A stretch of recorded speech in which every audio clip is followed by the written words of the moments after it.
welcome to Madartlab. Today we have a special guest, Andrew Rader. Bit of a spoiler alert, he is the winner of this year's Canada's Greatest Know-It-All. And he's been kind enough to come and join us today via video chat to tell us about his experiences and where he's going to go from here.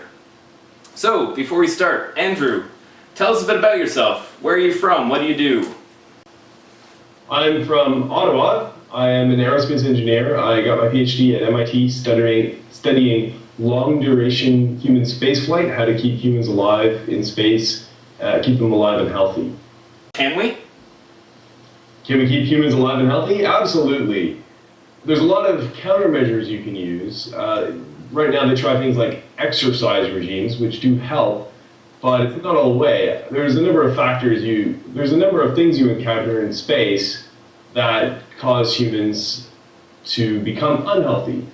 One of those is radiation, which can cause cancer with prolonged exposures, but there are certain types of shielding you can use. The other is microgravity, which because it's not pressing against your body all the time, your bones and muscles don't experience that resistance that they're used to getting. So we can actually generate artificial gravity, or we can add extra resistance. So it is possible to keep humans in space healthy for much longer. So you are basically an astronaut in training.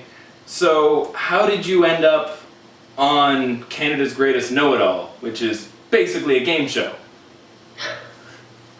Yeah, I mean, I wanted to be on Beauty and the Geek actually 5 years ago. I was almost on Beauty and the Geek. I like competition, so I applied for the show. It sounded like a blast to do all these challenges every day.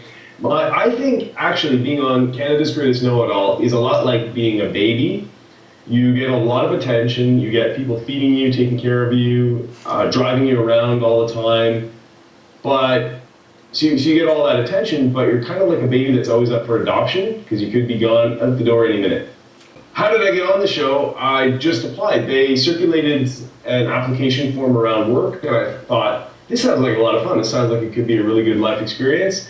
And I do think that I am a know-it-all. People tell me all the time that I'm a know-it-all. I'm that guy who at a party will say, actually, I don't think that question is true. As you saw a couple times in the show, if I thought one of the questions was worded incorrectly, I will say so.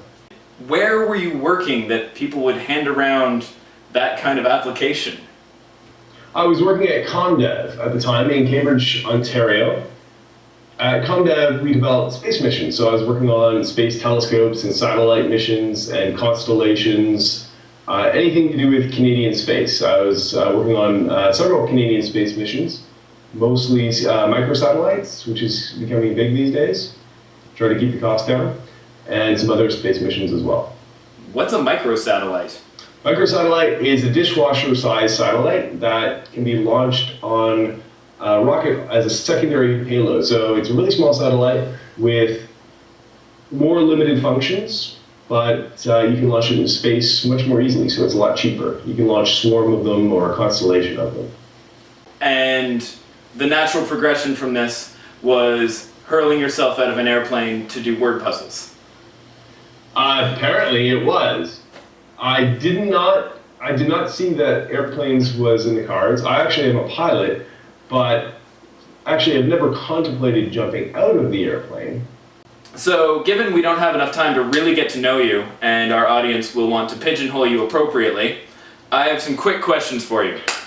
Ready? Yeah. Star Trek or Star Wars? Both. Star Trek more for science, but Star Wars is cooler.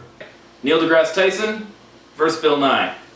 Oh, versus Bill Nye. I thought you were going to do Carl Sagan. No, that's cheating. These guys are they're both still kicking. They're both still fighting. Inner party. Yeah. Yeah. I guess Neil deGrasse Tyson. We'll give him that one. All right. Marvel versus DC? Marvel. Although Batman. So my favorite superhero by far is Iron Man. I like superheroes who don't have any superpowers because that's just magic crap. I like ones that build all their cool stuff. Like Iron Man, awesome. Batman, awesome. They're well trained, they are really smart, and they build everything themselves. Favorite astronomical body?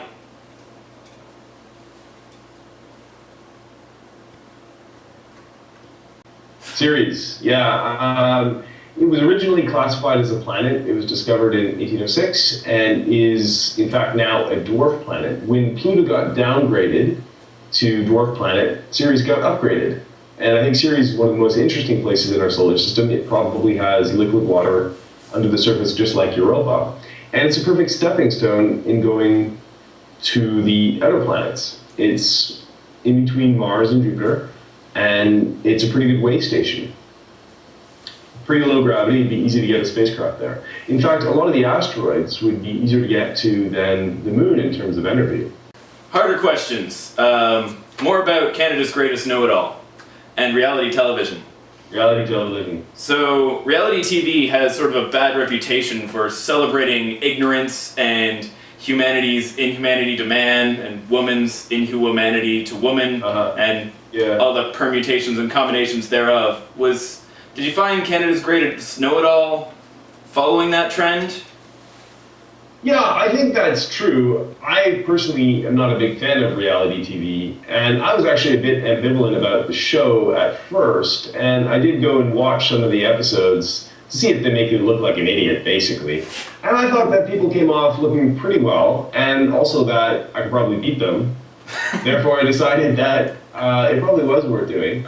So, so I thought, this show isn't too bad. I think it does cut against the grain of reality TV in that they are, some of them, quite hard challenges. And they're challenges that really do require a lot of creative thinking, being able to handle stress, thinking outside the box, just a lot of intelligence, knowledge, trivia, basically being able to do it all.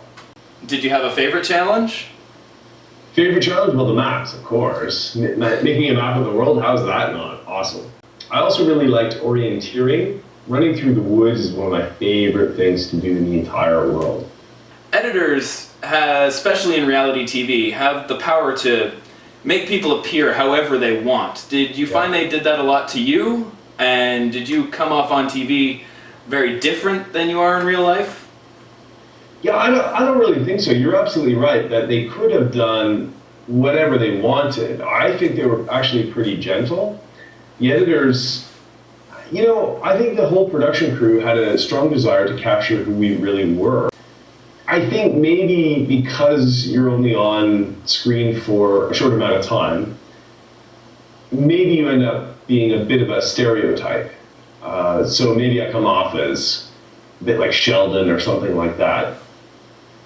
So I think in general, though, there was no desire to change who we were. In fact, I think if anything, it was kind of a desire to capture who we were.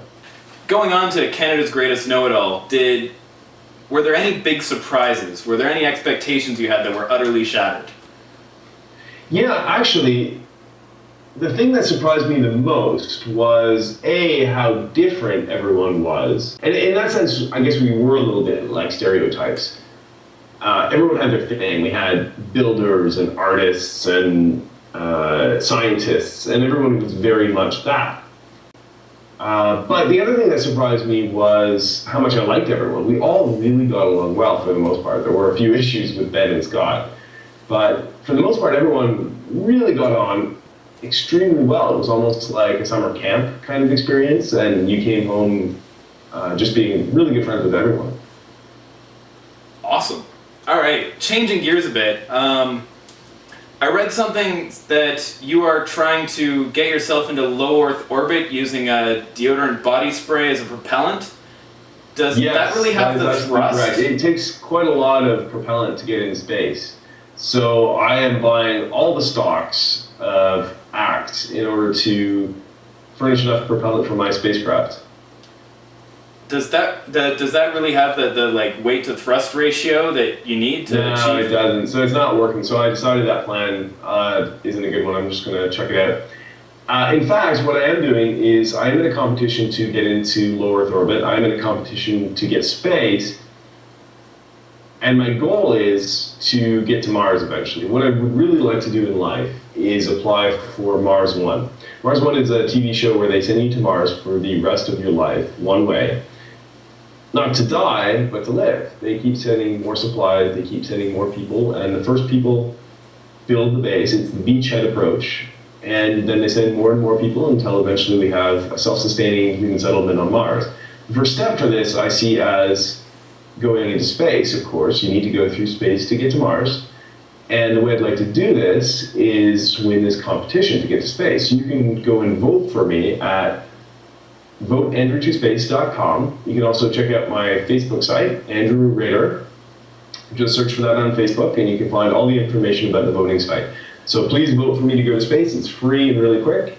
I'd like to go to space to get the experience so that I can use that experience to go to Mars. Thank you very much for coming and doing an interview with us. And once again, if you want to help Andrew get to space, go to the link shown here and vote for Andrew.